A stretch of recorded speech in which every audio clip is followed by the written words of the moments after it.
За крај да сумираме. Најпрво, колега Крмов, благодарам што од почетокот на амандманот до крајот на амандманот фокусот од Кочани го однесовте на Свети Николе. Благодарам, со тоа покажавте за какво лицемерие станало зборот. Благодарам што потврдивте дека има видеонадзор. Потврдивте да сумираме. 2 видеокамери, има видеонадзор. Ви благодарам што потврдивте дека е започнато оградување. 30-40 метра, благодарам. Благодарам што потврдивте дека машини на одредена компанија се качени и дека го израмниле. Тоа се ваши зборови, да, на Бектел Ленка, тоа се ваши зборови. Благодарам што потврдивте. Благодарам што потврдивте дека депонијата не гори, дека е изгасната.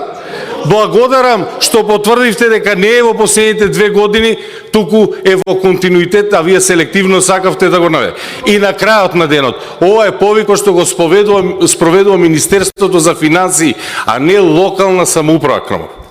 Затоа не може локална самоуправа да го спроведува овој проект. Затоа е важно да имате соработка помеѓу локалната самоуправа и централната власт која што ќе работи во корист на граѓаните. Ви благодарам.